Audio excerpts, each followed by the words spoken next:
warahmatullahi wabarakatuh. Bismillahirrahmanirrahim. Alhamdulillahi rabbil alamin. Ar-Rahmanirrahim. Maliki yaumiddin. Iyyaka na'budu wa iyyaka nasta'in. Ihdinash shiratal mustaqim. Shiratal ladzina an'amta 'alaihim ghairil maghdubi 'alaihim waladdallin. Amin. Ada sekian problem dalam memahami Quran, terutama kalau lewat terjemah. Problem itu bisa gawat betul, bukan gawat-gawatan tapi gawat betul. Misalnya ada ayat begini dan terjemahnya pasti begini. Fa'ainama tuwallu fasamma wajhullah. Kamu menghadap mana saja, di arah manapun, di sana ada ridhonya. Itu kalau hanya pakai terjemah, tentu menjadikan kita sholat bisa menghadap ke timur, ke barat, ke utara, dan ke apa? Selatan. Saya cerita sedikit tentang asbabun nuzul. Memang tema sekarang tentang asbabun nuzul. Dulu Rasulullah SAW ketika di Mekah itu sholat menghadap Ka'bah. Tapi setelah pindah di Madinah, di mana Madinah itu ada komunitas Yahudi dan Nasrani, Rasulullah itu menghadap ke Baitul Maqdis. Kira-kira 16 bulan, 16 sampai 17 bulan. Semua riwayat itu kisarannya hanya 16 sampai berapa? 17 bulan. Sehingga orang Yahudi itu bilang begini, Muhammad ini baiklah, meskipun dia membawa agama baru, tapi kiblatnya masih ikut kita, masih baik kan. Setelah 16 bulan, Nabi diperintahkan Allah untuk menghadap ke Ka'bah.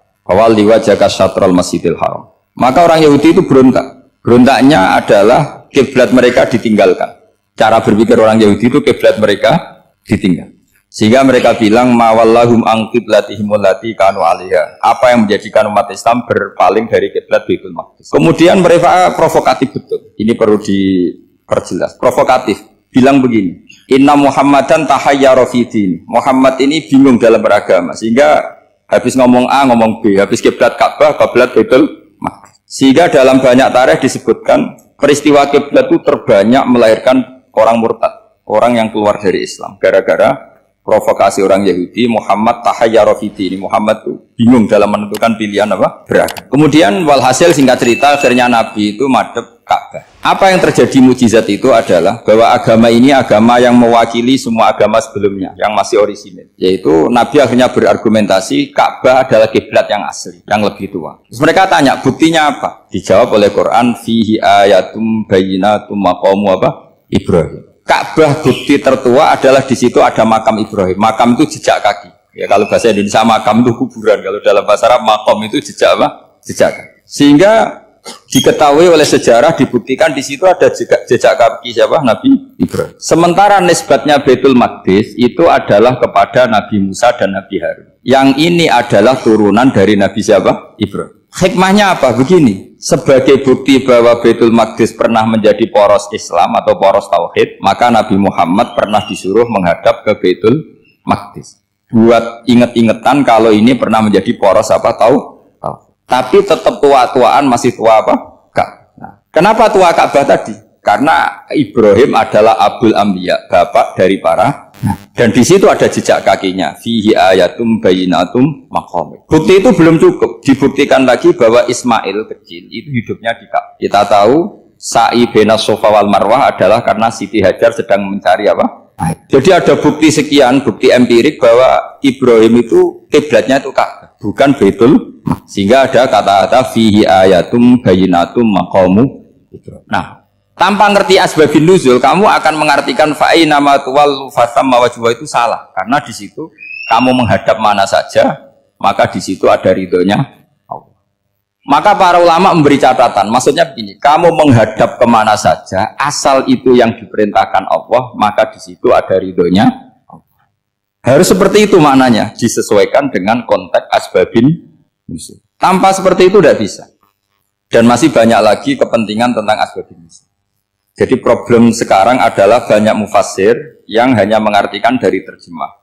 Itu bahaya sekali. Jika ada orang yang menikah secara mut'ah, itu kan mirip kayak transaksi zina. Mereka berdalil famastamta'tum bihi minhunna fa'atuhunna ujurahun. Perempuan yang sudah kamu nikmati, yang penting kamu bayar. Terjemahnya seperti itu. Karena ujur itu jamaknya ujroh. Itu fatal sekali. Padahal ayat itu begini, settingannya begini, setting siakul kalamnya atau asbabun nuzulnya begini. Ini sekaligus, memang saya sengaja ngaji dengan tema yang berat, bentuk penghormatan pada yang ngaji. Kalau temanya ringan kan kayak TPQ. Begini asbabun nuzulnya begini.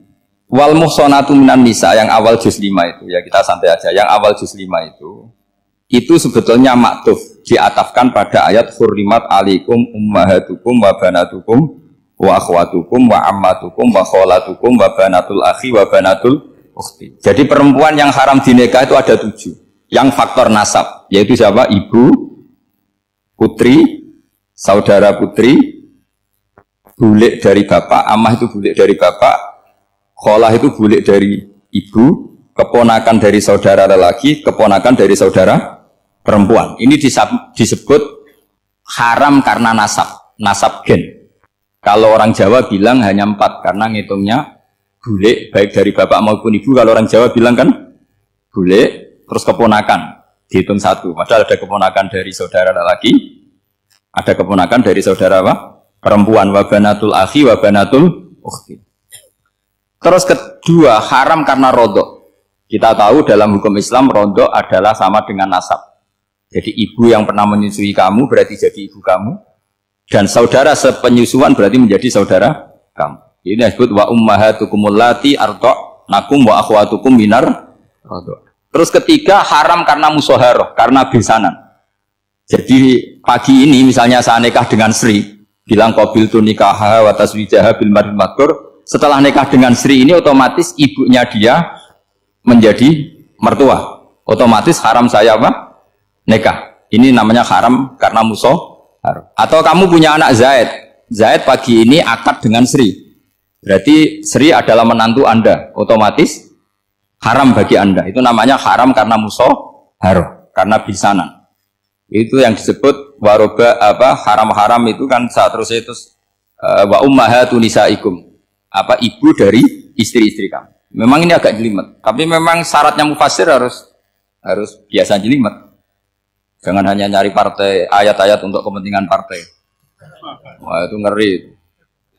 Kacau Quran dipakai kampanye. Terus itu berarti sudah 3 kan? Haram karena nasab, karena rodok, haram karena musoh. Terus yang keempat ini haram yang bukan karena sebab pada seorang perempuan, tapi karena istri orang. Ini disebut wal muhsanatu minan nisa. Haram menikahi perempuan yang masih milik orang lain. Nah, orang lain yang menikahi ini istilahnya Allah adalah lelaki yang menikahi perempuan ini adalah lelaki sing muhsinina ghairu musafihin, secara nikah yang sah. Nah, nikah yang sah itu begini dalam hukum fikih Islam. Saya nikah dengan Sri, kalau hanya akad itu saya wajib bayar mahar hanya separuh. Jadi kalau saya janji bayar 1 miliar berarti wajib bayar berapa? 500 juta. Kalau janjinya 100 juta hanya bayar 50 juta. Itu yang wajib bil akdi. Nanti wajib sepenuhnya nunggu bil jima. Kalau sudah hubungan intim baru wajib 100%. Jadi kalau ada di Jawa nikah dengan seperangkat alat sholat itu yang atasannya tok itu wajib karena akad. Nanti bawahnya nunggu setelah hubungan apa? Intim. Nah, ini hukum Quran bukan hukum saya. Makanya kan wa in talaqtumuhunna min qabli an tamassuhunna terus fanis huma faradtum. Hanya wajib bayar setengah. Nah, perempuan yang sudah diajak hubungan intim itu kata Allah fa'atuhunna ujurahun, maka wajib kamu bayar penuh. Jadi ayat itu tuh tentang perempuan yang sudah dinikah, kita harus bayar berapa? Harus bayar penuh. Ini penting saya utarakan. Nah, problem kita sebagai orang Indonesia ini juga problem Pak On, problem semua kiai. Mahar di Indonesia itu nggak bisa dibahas di Quran karena keterlaluan, kecilnya itu keterlaluan. Saya ini kan kiai, sering ngakatkan tuh sampai bosan, seperangkat alat sholat itu ngawur sekali. Ini mbak harus nggak mau gitu. Saya provokasi minimal itu ya berapa? 100 juta berapa? Pantasnya berapa? Pantasnya berapa? 10 gram itu berapa nilainya? Kan 1 gram 500.000 baru 5. Ya sudah mendingan itu 10 gram. Quran itu bayangannya gini sambil latihan, yang hafal-hafal biar latihan. Jangan dapat beasiswa karena hafal tapi nggak jelas juntrungannya. Quran tuh bayangannya gini, ini nggak mungkin Quran ini bisa dibaca di Jawa. Wa in aradtum istibdala zawji makana zawji wa ataitum ihdahunna qintaran fala ta'khudhu minhu syai'a. Jika kamu nikah sama seorang perempuan, kemudian kamu cerai, maka mahar yang sudah kamu berikan jangan ambil lagi. Karena mahar di Arab itu mahal 100 juta, kadang mobil Alphard, kadang GMC. Sehingga setelah menceraikan tuh kebayang menarik. Kok enak dulu saya memberikan itu kan karena dapat servisnya. Sekarang sudah saya cerai, saya tarik. Kalau mahar di Indonesia kan seperangkat alat sholat. Jadi gak kebayang ada kalimat fala ta'khudhu minhu syai'a, jangan ambil lagi. Kebayang ngambil aja enggak? Apalagi kalau nikahnya sudah 2 tahun kan sudah lusuh, sudah. Tapi kalau di Arab itu kebayang karena mahal. Makanya orang Arab suka nikah orang Indonesia karena murah. Jadi bahasa kintoron itu harta yang enggak ternilai. Wa ataitum ihdahunna kintoron. Kok yang enggak ternilai? Mahal betul. Itu pernah saya hitung, ada yang mahar itu 400 juta, ya sekira segitu. Nah makanya setelah dicerai, Allah memperingatkan setelah kamu kasihkan, ya jangan minta lagi. Kenapa kepikiran minta? Karena jumlahnya besar. Kalau di Indonesia kepikiran nggak minta, nggak kepikiran, saking kecilnya. Seperangkat alat sholat, kadang 1 juta. 1 juta itu setelah hubungan intim, sebelumnya yang wajib hanya 500. Itu kan nggak kebayang. Makanya susah ngartikan Quran di Indonesia, kadang susah, karena kadang terlalu. Itu pernah Sayyidina Umar radhiyallahu anhu pernah bilang begini, wahai para perempuan, mahar itu jangan mahal-mahal, kasihan para lelaki. Itu ada perempuan alimah, ya orangnya alim betul. Itu usul langsung gini, ya Amirul Mukminin, laisa dzalika laka ya Amirul Mukminin. Waqad qala ta'ala wa atiitum ihdahunna qintaran. Kamu hanya seorang Amirul Mukminin, tidak berhak bikin aturan pembatasan mahar. Allah saja tidak batasi, kenapa kamu batasi? Sehingga dulu yang namanya nikahnya Sulaiman Agung atau Jamaluddin siapa Ratu Agung, kalau hadiah ya sampai tas mahal itu kan dari bahasa Arab mumtaz mahal. Mumtaz itu istimewa, mahal itu tempat. Dia punya istri yang sangat dicintai, dikasih hadiah mumtaz mahal. Terus ilat Jawa jadi apa? Tas mahal. Itu sama Mujidul Albab kalah. Itu kalau cerai kan kepikiran minta lagi, dikasihkan yang baru. Tapi kalau di Indonesia tidak mungkin karena apa tadi? Seperangkat alat sholat. Begitu nyari yang murah lagi. Yang bagus kitanya, bungkusnya yang bagus. Maka nggak mungkin kita maknani Quran tanpa mengenal yang bernama asbabin. Karena makna ayat itu bisa kacau kalau kita tidak tahu asbabin. Yaitu kayak tadi makna fa'ina matuwalu fasamma wajibwa. Itu maknanya kan kamu menghadap mana saja, boleh saja di sana ada ridhonya Allah. Berarti kan bisa ke timur, ke selatan, ke utara, ke barat. Itu bahaya betul. Sehingga kata ulama harus mengkaji asbabin supaya porsi ayat ini sampai semana jauhnya itu kita tahu. Tanpa tahu itu tidak bisa. Begitu juga menyangkut kiblat. Sekarang saya tanya, kemarin kan ramai dulu juga menang kiblat semuanya diukur dengan GPS. Terus beberapa masjid dikomentari salah karena diukur pakai apa? GPS. Kalau dalam bahasa falak disebut yaumarostil kiblat. Memang bisa diilmu. Tapi pertanyaannya begini, dari awal Allah ngendikan fawalli wajhaka syatral masjidil haram. Kamu yang penting sholat itu menghadap masjid. Masjid itu ya bangunan. Sehingga kata Ibnu Abbas yang diriwayatkan banyak ulama mengatakan al-Ka'bah kiblatun li ahlil masjid wal masjid kiblatun li ahlil haram wal haram kiblatun li ahlil masyriq wal maghrib. Jadi kalau orang di dalam masjid kiblatnya harus Ka'bah. Di luar masjid kiblatnya asal bangunan Masjid Haram. Tapi di luar sini kayak di Indonesia boleh semua tanah. Kenapa begitu? Kata Ibnu Abbas karena Quran turun bilisanin Arabiyyin. Jadi kalau orang Jogja kalau mau ke Jakarta arahnya kemana? Barat.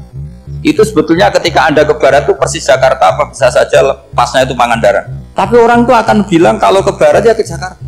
Meskipun presisi Anda tepatnya di Pangandaran.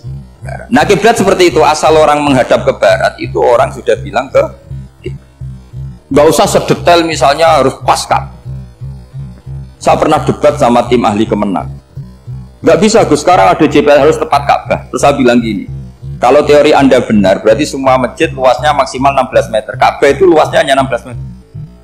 Berarti Masjid Ulil Albab yang pojok sana sama pojok sana, kira-kira itu ya sudah tidak kena Ka'bah. Kalau harus tepat, Ka'bah itu kan diameternya hanya 16 sampai 18 kalau nggak salah. Berarti semua masjid kalau ingin tepat Ka'bah harus pas 16. Kalau terlalu luas pilihannya harus cekung. Kan jadi aneh. Makanya saya itu sering Pak, dulu saya ini biasa debat fikih. Kalau di tradisi pesantren namanya basul masail. Saya punya teman yang paling kurang ajar, yang paling saya kenang dalam sepanjang sejarah. Dulu itu kalau debat fikih itu ya seru. Kalau aturan fikih kan gini, soft paling baik itu kan soft pertama, baru kedua, baru tiga. Yang paling keren kan soft awal, soft. Terus teman saya bilang gini, Pak, ya kalau gitu gini aja Gus, desain masjid itu memanjang utara selatan, biar semuanya soft awal. Gara-gara didesain begini kan ada soft 2, soft 3. Apa susahnya kita bikin mulai awal supaya masjid itu memanjang utara apa? Selatan, supaya semuanya soft awal. Ya kalau ada hukum ya diimplementasikan dalam desain bangunan katanya. Itu kan kacau. Terus akhirnya saya jawab, lalu setelah begitu yang paling afdol siapa? Yang dekat imam. Ya sudah, bikin cekong saja kalau gitu. Artinya gini ya, beragama itu yang sehat. Jadi beragama itu berdasar riwayat. Pernah ada ulama yang hitung Madinah menghadap Ka'bah itu ya tidak pas. Pernah dihitung pakai GPS. Kiblat Madinah ke Ka'bah itu ya tidak seperti yang pernah dianjurkan Kemenak. Karena apa? Agama ini ngikuti bilisanin arabiyyin. Seperti jenengan gini, semua ini istilahnya apa? Menghadap Gus Bah. Padahal ada yang agak sana. Semuanya ngaji sama siapa Gus Bah? Ya sudah. Istilahnya bertatap muka. Memangnya kita benturan. Ini bahasa. Jadi seperti ini semua namanya apa? Berhadap. Padahal ada yang agak samping. Ka'bah juga gitu. Sebenarnya tidak se-ekstrim yang dibayangkan orang-orang. Cuma kalau bisa tepat, ya kita harus tepat. Tapi tetap saja tidak perlu 16 meter. Fa'ainama tuwallu fasamma wajhuhu, itu artinya menghadap. Menghadap itu menghadap arah. Makanya Allah tidak ada fawalli wajhaka nahwal Ka'bah, tapi fawalli wajhaka syatrul Masjidil Haram. Jadi ini penting saya utarakan supaya kita familiar dengan istilah-istilah Quran. Istilah Quran itu gampang sebenarnya. Kalau kita kaji itu gampang. Problem kita tidak pernah mengkaji. Jadi semuanya asing. Kalau kita mengkaji itu gampang sekali. Saya punya sekian cerita betapa pentingnya mengkaji Quran. Harun ar-Rasyid itu dinasti Bani Abbasiyah. Itu pinter sekali. Ada seorang ustadz yang agak ekstrim. Itu datang ke Harun ar-Rasyid. Ya Amirul Mukminin, inni nasihun laka famusaddidun alaika. Fala tajidanna alayya fi nafsika syai'an. Saya mau nasihati kamu, tapi saya mohon jangan masukkan hati. Karena nasihat ini penting. Tapi saya akan keras, vulgar. Akan keras, kritik saya akan keras karena Anda sebagai Amirul Mukminin tidak pedes. Apa kata Amirul Mukminin Harun Rasyid? Uskut ya Ustadz. Sebagai riwayat uskut ya jahil. Kamu itu Ustadz bodoh, tidak usah banyak omong. Terus kita, kenapa saya bodoh? Terus dibacakan ayat faqula lahu qawlan layyinan la'allahu yatadzakkaru aw yakhsha. Inna Allaha ta'ala qad arsala man huwa khairun minka ila man huwa syarrun minni. Wa ma'adzalika qala ta'ala faqula lahu qawlal layyin. Allah pernah menugaskan seorang yang lebih baik ketimbang kamu, yaitu Musa dan Harun. Musa dan Harun adalah seorang nabi.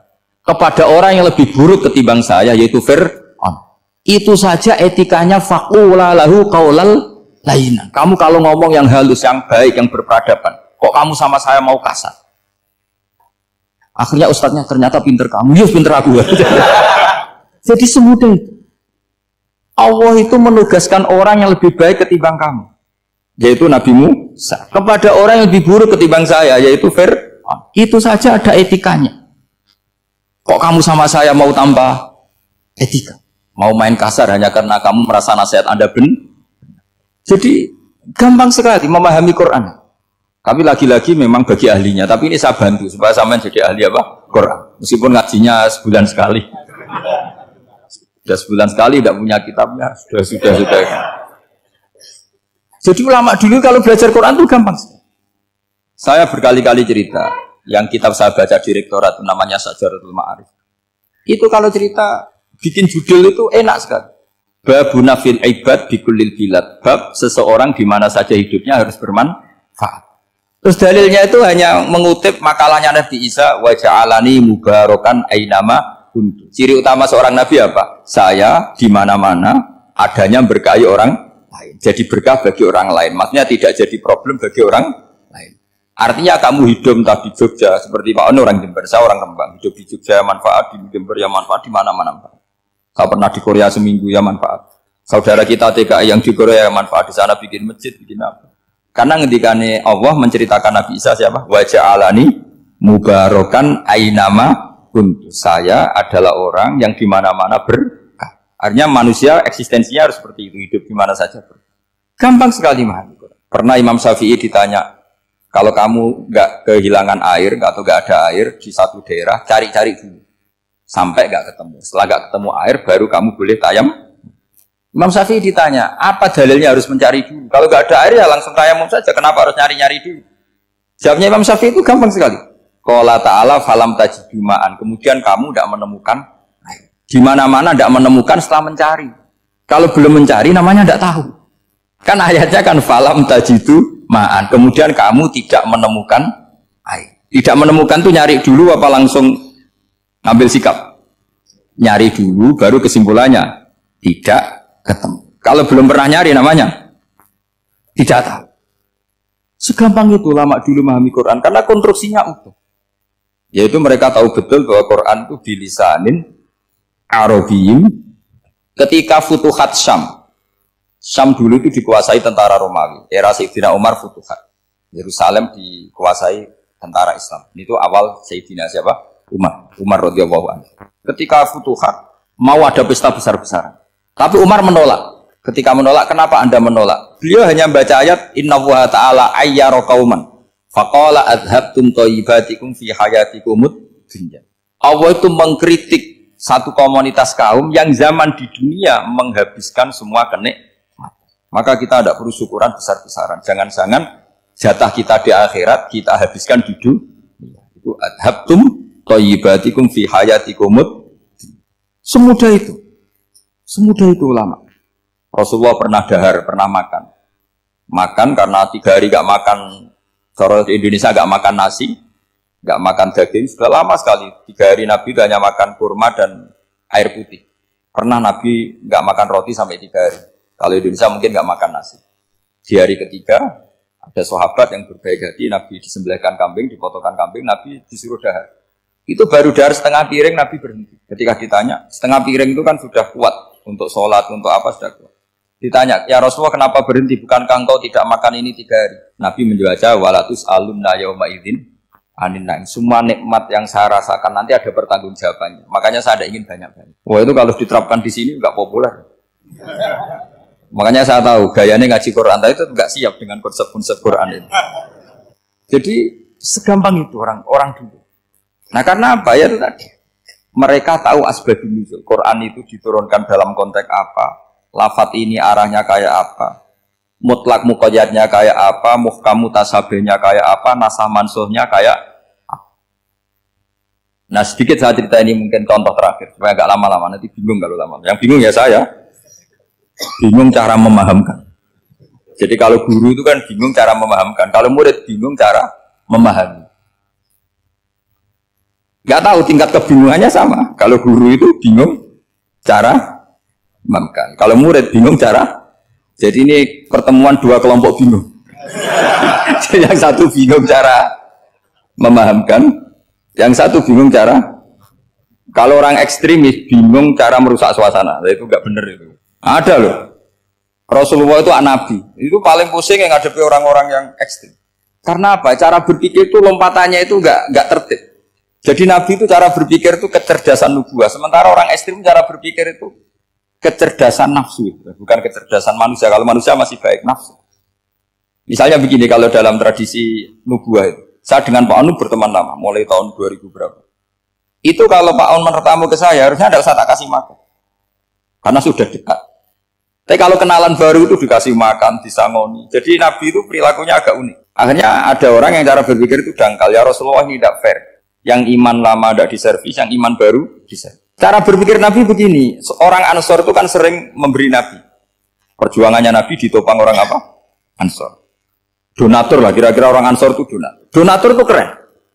Karena donatur itu artinya al-yadul ulya khairum al-yadis.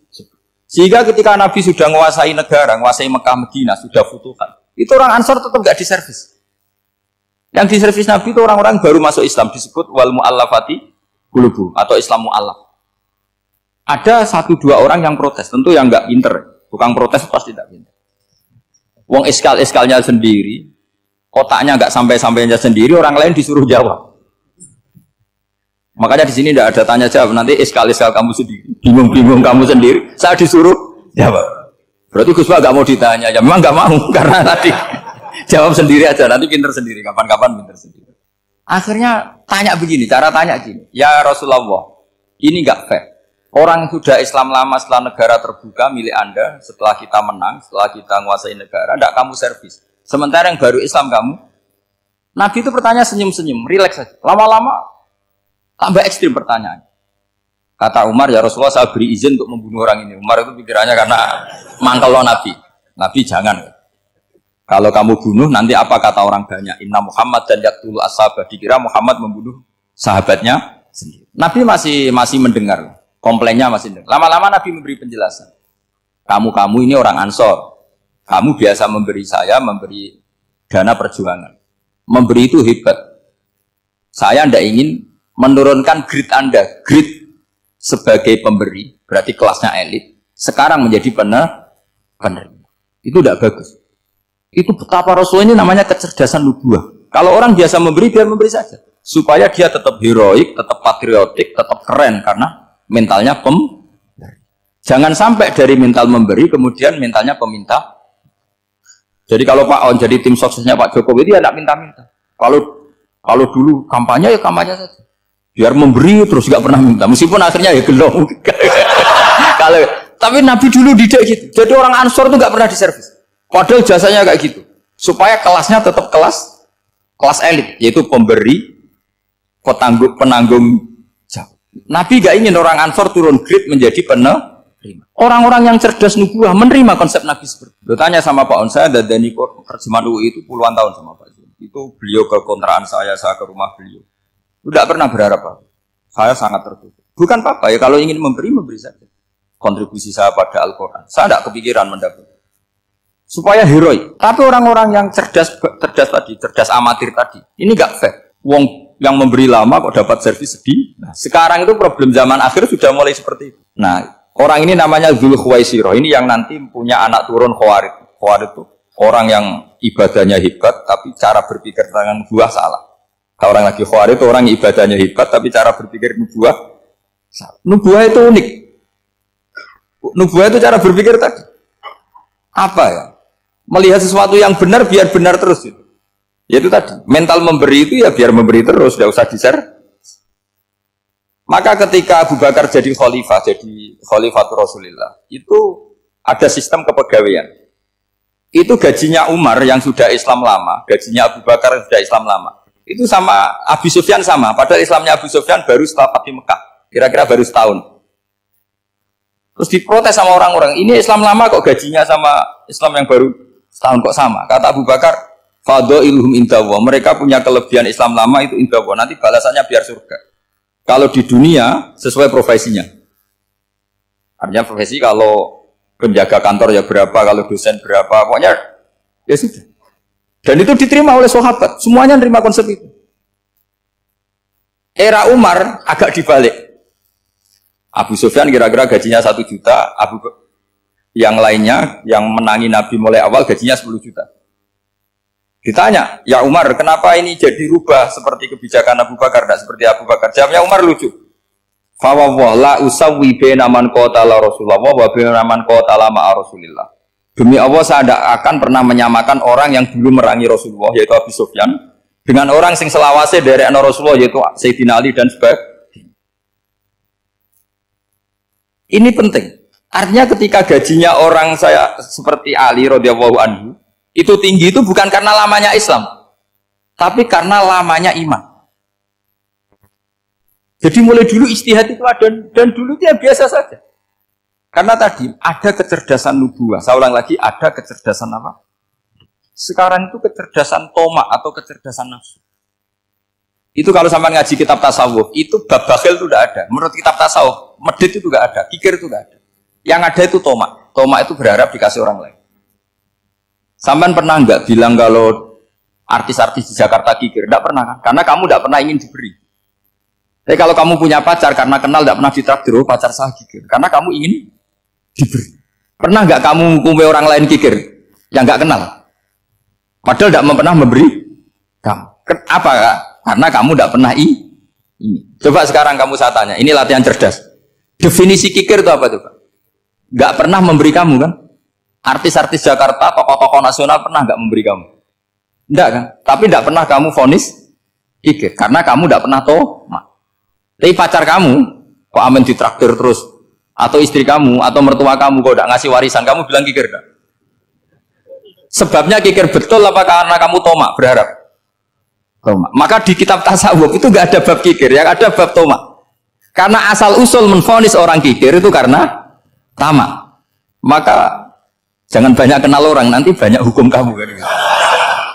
Sombong juga gitu, di tasawuf itu nggak ada bab sombong. Karena orang hukumi orang lain sombong itu karena kamu ingin dihormati. Ada orang nggak kenal, terus lewat saja nggak tanya kamu bilang sombong enggak kan? Tapi kalau kenal, oh sombong betul, kenal nggak tanya kan itu. Jadi tasawuf itu sisi unik dari khazanah Islam. Makanya di tasawuf itu nggak ada kritik terhadap kikir. Ya tentu kikir itu buruk, pasti ya kikir itu buruk.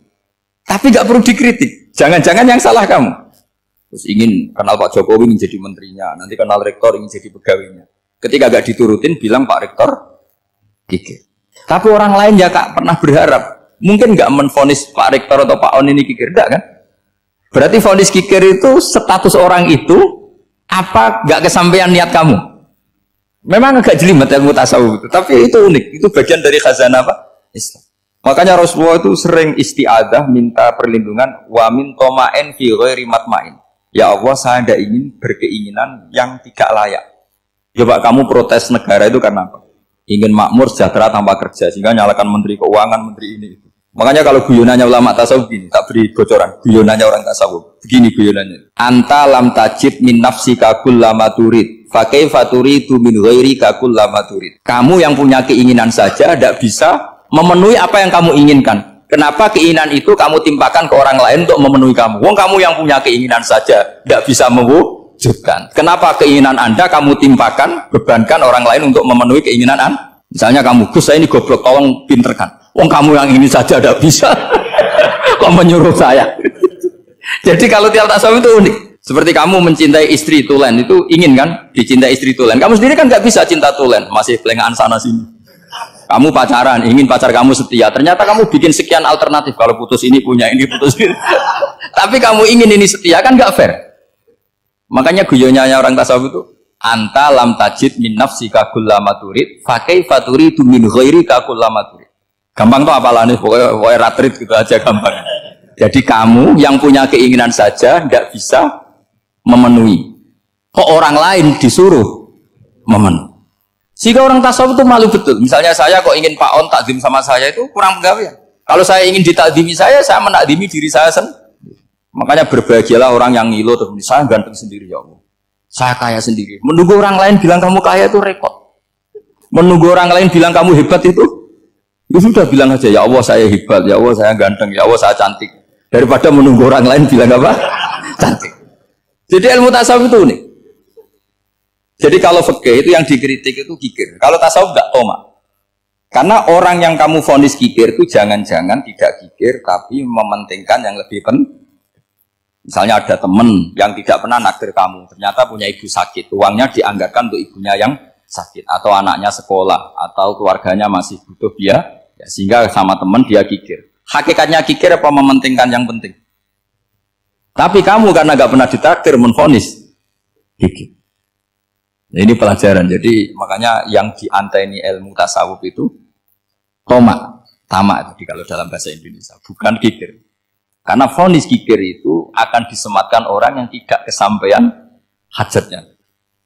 Pokoknya bapak saya itu, keluarga kiai itu ajarannya itu, yang penting jangan berharap dari orang lain. Ini Pak On saksinya, saya dulu benahin terjemah itu nggak pernah ingin diperlakukan seperti ini. Yang ngaji aja. Karena pikirannya keluarga kiai itu sederhana. Kalau ngamal ya ngamal saja. Ngamal itu heroik.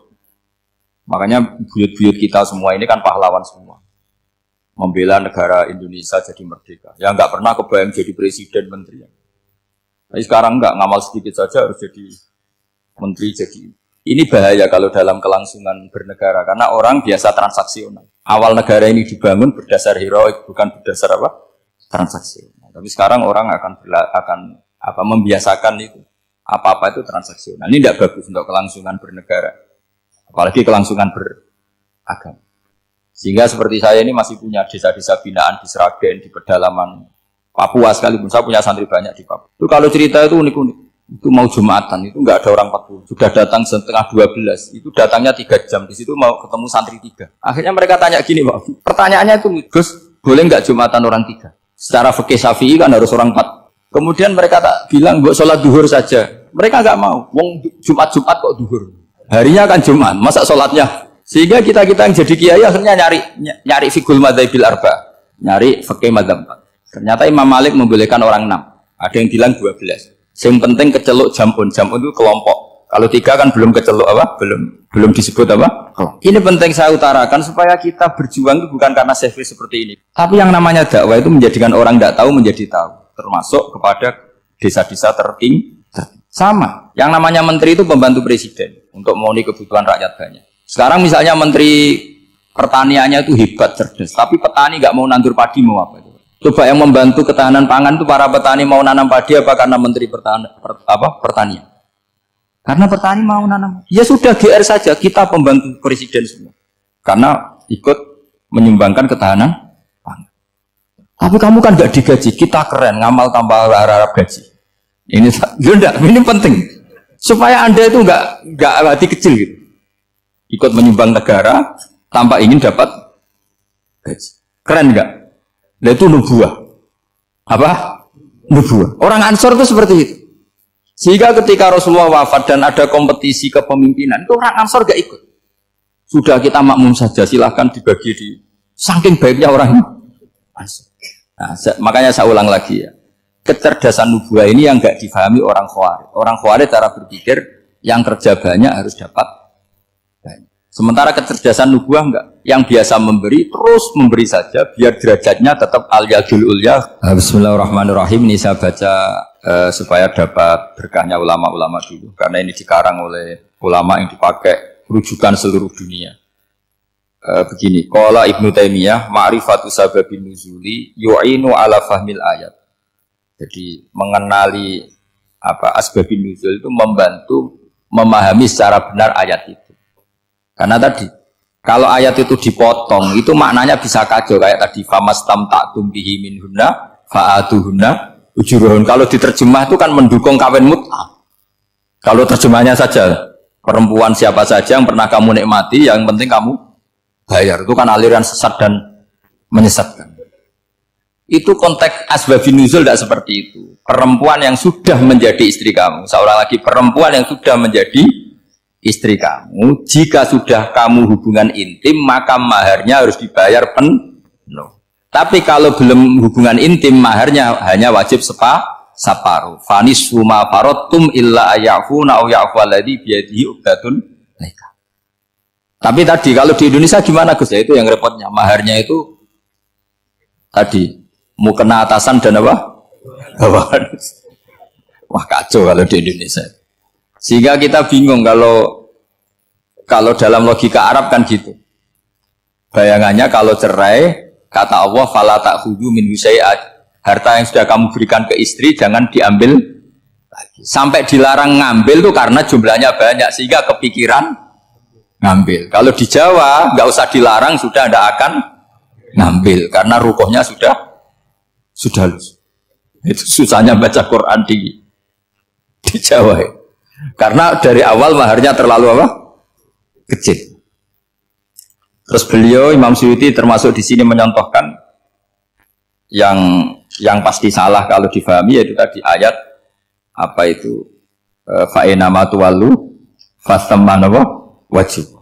Jadi beliau terus meringatkan betapa pentingnya mengenali asbabin nuzul. Karena asbabin nuzul itu gampang. Saya ulang lagi, asbabin nuzul itu gampang. Gampangnya begini ya, kan ada satu peristiwa, misalnya begini, Rasulullah itu kan mengkritik penuhanan Lata dan Uzza, berhala-berhala itu dituhankan, dikritik sama Rasulullah. Kemudian mereka begini, karena mereka biasa personifikasi Tuhan, Muhammad Kalau Tuhan itu tidak Lata Uzza dan itu terbuat dari batu, lalu Tuhan Anda itu dari apa? Amin fiddotin audabin. Lalu Tuhan Anda ini dari emas apa dari perak? Karena mereka nggak bisa membayangkan Tuhan tanpa dipersonifikasi. Terus Allah menurunkan qul huwallahu ahad, Allahus somad, lam yalid wa lam yulad wa lam yakul lahu kufuwan ahad. Karena otaknya mereka sudah begitu, yang namanya Tuhan itu harus dipersonifikasi. Makanya saya kemarin di Korea seminggu, cerita yang paling unik gini Pak On, ada bos Islam, ada bosnya TKI yang baik. Mereka mengizinkan pekerjanya sholat. Bareng sholat tuh diingeti ke atas ke bawah, kok gak ada arcanya. Sehingga setelah sholat dibilang, apa saya berikan berhala sekalipun? Karena gak kebayang ada orang sholat kok tanpa berhala, tanpa Tuhan. Yang kamu sembah itu mana? Kok gak ada? Apa tak belikan? Jadi unik. Nah teman saya yang satu unik lagi, dia termasuk pegawai Garuda yang derekno saya ke Korea itu orang pegawai Garuda. Dia karena orang kaya biasa ke Eropa kemana-mana itu.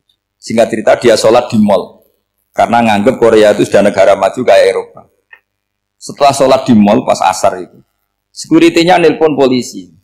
Pak polisi di sini ada ritual teroris. Jadi kalau menamakan sholat itu ritual. Jadi artinya apa? Ritual-ritual yang kita lakukan itu macam-macam cara pandang. Orang ateis itu kan Cina kan Korea itu kan ya Cina lah, Korea, Jepang, RRC itu kan sipit. Itu ya yang namanya ibadah sembahyang harus ada patungnya atau ada arcanya atau ada benda-benda. Orang Islam kan nggak ada sama. Makanya mereka itu kok bisa? Problemnya kita, saya ulang lagi, ini problemnya. Problemnya kalau ada itu ya repot. Begini misalnya, ini masih tentang asbabun nuzul. Ini contoh terakhir, tentang masih asbabun nuzul. Umar radhiyallahu anhu, sahabat Umar itu kalau mencium Hajar Aswad itu sambil gedumel. Tidak berdoa, tapi gedumel. Masyhur. Itu ada di Bukhari. Alim tu annaka hajarun la tadur wa la tanfa. Walau la anni ra'aitu Rasulullah wa qabbalaka ma qabbaltuka. Saya tahu loh. Nyium Hajar Aswad dicium, tapi sambil gedumel. Saya tahu loh, kamu hanya batu, enggak mandoroti, enggak manfaati. Kamu jangan GR, saya cium itu jangan GR. Kalau saja saya tidak melihat Rasulullah mencium kamu, maka saya ada sudi nyium kamu. Dah gitu aja. Terus itu tiap nyium Hajar itu tidak doa. Kalau kamu kan nggak minta kaya, minta macam-macam. Kalau Umar malah gitu. Nah, kenapa demikian? Itu ada asbabun nuzulnya. Umar itu saksi sejarah. Ketika Rasulullah Fathi Mekah, Nabi kan tawaf terus mencium Hajar. Itu di belakang masih banyak orang kafir. Kebetulan Umar masih di sana. Sudah Islam Umar, tapi dia di belakang. Dengar orang-orang kafir, Muhammad itu tua aneh. Katanya melarang nyembah batu. Ternyata dia nyembah batu. Jadi Nabi nyium Hajar Aswad itu dikira nyembah. Katanya ngelarang nyembah batu, tapi dia kok nyembah batu. Karena Nabi mencium Hajar Aswad. Nah karena untuk menghilangkan stigmasi itu, Umar tiap nyium Hajar Aswad ngomong gitu. Ada kan ada sound system, mungkin jadi sound system. Supaya jelas bahwa penciuman ini bukan karena menyembah. Artinya mudah sekali kenapa Umar ngomong gitu, karena asbabun nuzulnya seperti itu. Coba kalau kamu tidak tahu asbabun nuzul, Umar maksudnya gimana? Gak doa, gak apa, kok malah ngomong gitu kan? Tapi kalau kamu tahu asbabun nuzul Umar itu yang mendengar komentar orang sama ketika kita tawaf itu kan 3 pertama kan kita lari-lari kecil. Itu ceritanya juga gitu. Rasulullah itu hidup di Medina, terus diterkenalkan miskin. Medina itu kota wabak, kota penyakit endemik. Dulu Medina, Yasrib itu kota endemik. Sehingga kata orang kafir-kafir Mekah, yaji uliha dalbet kaumun kot wahanat huma Yasrib. Nanti akan datang satu komunitas kaum yang sudah lemas karena kena penyakit apa? TBC dari apa? Yasrib. Nabi dengar itu, makanya terus bilang ke para sahabat, tunjukkan kalau kamu kuat dengan cara lari 3 kali. Terus pakai pakaian yang kelihatan maco, yaitu yang dipakai lelaki-lelaki. Baunya dikelihatan. Nah, setelah Rasulullah wafat, Umar menggantikan beliau setelah Abu Bakar. Umar bilang gini, sebetulnya tawaf seperti ini, yaitu lari pertama 3 putaran pertama lari dan memperlihatkan pundak seakan-akan orang maco itu sudah nggak perlu. Karena alasan itu sudah tidak ada. Tapi ini tinggalan Rasulullah, maka jangan rubah ya tetap seperti ini. Akhirnya meskipun sudah tidak ada alasan tadi menjawab stigma si orang apa kafir, tetap tawaf seperti itu. Jadi memang agama itu unik. Kadang kita harus tahu alasannya, tapi alasan itu kalau menjadi mahatul hukmi, pijakan hukum sah. Misalnya kamu terus bilang gini, ya berarti tawaf sekarang bebas, gak perlu seperti itu. Kan alasan itu sudah ada. Nah di sini pentingnya riwayat. Riwayat itu begini, logikanya sudah nggak ada, tapi kaifiah itu, cara itu masih kita terus. Dan itu memang, saya ulang lagi, harus tahu asbabun nuzul. Saya beri contoh ya misalnya, wa idza darabtum fil ardi falaysa 'alaikum junahun an taqsuru minas shalah. Terus ayat di mana? In khiftum ayyaftinakumul ladzina kafaru. Jika kamu pergi dalam keadaan takut ditangkap orang kafir atau takut diculik orang kafir, maka kamu boleh mengqasar salat. Itu jelas ada ayat in khiftum ayyaftinakumul ladzina kafaru. Jika kamu takut diculik orang kafir. Sehingga ketika Ba'da Fathi Mekah, setelah Mekah dikuasai Islam, Umar tanya, ya Rasulullah, kenapa engkau masih sholat qasar? Bukankah kita sudah aman? Waqad qala ta'ala in khiftum ayyaftinakumul ladzina kafaru. Allah ngendikan boleh mengqasar itu kalau dalam kondisi takut. Waqad kunna fi amrin, sekarang kita sudah aman. Jawabannya Rasulullah itu unik. Ya Umar, hadhihi shadaqatun faqbalu shadaqah.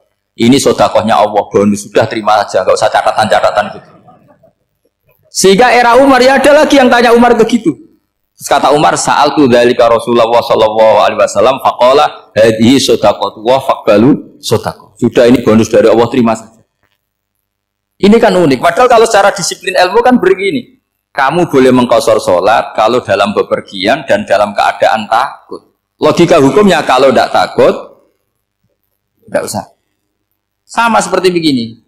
Kamu kalau pergi jauh seperti saya Pak On, itu ngosor sholat apa enggak ngosor kan? Alasannya kalau kosor itu, kalau pergi itu masyakot, repot. Sekarang pergi kita pakai Alphard, pakai Innova, bawa uang, disupirin, itu masyakot enggak? Enggak kan? Tetap boleh jamaah enggak? Boleh. Sebenarnya kamu jamaah itu karena pengetahuan hukum apa karena enak jamaah? Kalau alasannya masyakot, kan sekarang sudah ada, enggak repot. Ya sudah pakai hadis tadi, ini hadiah, terima saja. Jadi makanya agama itu riwayat. Tapi ada saja ulama yang agak balik loh. Agak balik gini, banyak juga ulama misalnya duwe gawe, ibunya sakit terus ribet jamak sholat. Kenapa? Ribet ngurmat ibu. Makanya ada saja kiai yang duwe gawe mantu itu terus jamak sholat, tapi jangan ikuti. Tapi ada saja karena alasannya jamak itu karena apa? Repot. Ya ada saja, tapi ya jangan ditiru. Cuma saya ini cerita yang analisis hukum itu memang agak-agak unik. Jadi tadi kadang Nabi itu ditanya, ya Rasulullah, kita dulu boleh jamak qasar ini kan karena in khiftum ayyaftinakumul ladzina kafaru, takut diancam orang kafir. Sekarang aman, kenapa tetap jamak? Jawabannya Nabi, ini hadiah, terima saja. Ya ada sahabat yang bantah, kenapa Nabi? Allah itu zat yang baik, kalau sudah ngaji bonus nggak pernah ditarik lagi. Makanya Nabi kalau berdoa itu unik. Ya, siapa yang disiksa di dunia karena dosanya, fawahu akramu min ayyus sanniya uqubatahu fil akhir. Kalau ada orang salah kok di dunia sudah dikasih sanksi, Allah itu lebih mulia untuk mengulang nanti di akhirat. Akram itu Allah terlalu mulia, maksudnya orang kepikiran wis males ya selesai, tidak akan kalau sampean kan enggak, masih ingin lagi. Jadi itu cara berpikir apa? Nubuah. Jadi berpikir nubuah itu beda. Ada orang pas sujud diinjek sama orang fasik, diinjek. Kemudian si yang sujud tadi, wawah la yaghfiru wa laka, demi Allah tidak akan ngampuni kamu. Itu langsung Allah memberi wahyu sama Nabi di zaman itu. Bilangin yang sejak sujud itu, dia harus minta maaf sama saya, kata Allah. Mangzalladzi yata'alla ala fulan. Dia bersumpah bahwa Allah tidak akan memaafkan orang, itu harus diralat. Nabinya iskal, kenapa ya Allah? Yang Tuhan itu saya ini punya sifat dua, bisa menyiksa dan bisa memaafkan. Kenapa dia milih sifat saya satu tidak memaafkan? Akhirnya apa? Orang yang nginjek tadi sama Allah dikasih tobat dan jadi orang soleh. Jadi itu makanya kamu nggak boleh jadi orang ekstrim nyifati Allahnya satu. Nggak boleh, Allah tetap bisa yaghfiru liman yasha wa yu'adzibu man yasha. Sifatnya Allah dua ya tetap dua, nggak boleh kamu pilih satu. Misalnya kamu kan biasanya gini, yang ghafur untuk kamu, yang sadidul uqab untuk orang lain. Mesti kelakuannya sama kan begitu. Nggak boleh seperti itu. Rasulullah kayak apa bencinya sama Wahsy? Karena Wahsy itu qatilul Hamzah. Yang membunuh Sayyid Hamzah siapa? Itu bencinya bukan main Rasulullah. Sampai maksud Wahsy. Tapi sama Allah malah diturunkan ayat laisa laka minal amri syai'un aw yatuba alaihim aw yu'adzib. Muhammad, meskipun kamu kekasih saya itu tidak wilayah kamu, maafkan atau enggak, terserah saya kata Allah. Ternyata betul, malah Wahsy dikasih tobat. Nah sekarang enggak, orang itu nyifati Allah sama orang lain syadidul iqab, kalau sama dirinya enggak boleh seperti itu. Allah ya sifatnya tetap. Jadi boleh kamu misalnya berdoa, ya Allah mbak yang cantik itu semoga dapat jadi istri saya. Mbaknya juga boleh berdoa, ya Allah naudzubillah min dzalik. Jadi ini adu kekuatan, nanti terserah nanti Allah pihak yang mana. Kayaknya pihak yang perempuan. Karena kasihan kan kalau cantik dapat orang apa? Jelek. Saya tuh andaikan boleh fatwa fikih, yang saya haramkan tuh orang jelek dapat orang jelek. Karena kasihan anak-anaknya, tahu-tahu jelek banget. Jadi kan kasihan itu. Jadi dalam Islam itu seperti itu. Jadi apapun benci kita sama musuh kita, Allah bisa saja memperlakukan musuh kita secara baik. Karena Allah itu yaghfir. Tetapi kita harus sifati Allah yaghfiru liman yasha wa yu'adzibu. Jangan karena kita benci seseorang seakan-akan Allah sama dia pasti menyek. Itu yang dicontohkan Allah kepada Rasulnya, itu beliau tidak cocok sama Wahsy, malah Wahsy dikasih petunjuk. Makanya terus ada ayat apa laisa laka minal amri syai'un aw yatuba alaihim aw yu'adzib. Muhammad, tidak wilayah kamu saya menentukan mengadab atau mengam. Makanya rata-rata kiai ulama itu halim. Orang halim itu rileks, layinal janib, tidak gampang menvonis orang lain. Biar Allah tetap dengan sifatnya yaf'alu ma yasha, bahwa Allah bisa melakukan apa saja. Soal kamu benci sama seorang, benci saja atas nama kamu, jangan nyatut-nyatut Allah. Misalnya kamu cinta seseorang, wah ini yang calon presiden ini harus jadi presiden. Ternyata Allah menghendaki jadi menteri, mau apa? Ya Allah yaf'alu ma yasha, mau apa coba? Yang kiai atau Pak On, BPAI, patutnya kan menteri agama itu Pak On. Tapi kalau Pak yang takdir gitu mau apa ya sudah, Allah ya falu santai. Itu rileksnya ahlul ilmi, ya sudah santai saja. Ini negaranya Allah, ini kerajaan Allah, ini buminya Allah, ya Allah biarin ya falu. Mas, jadi Tuhan Allah kamu yang repot.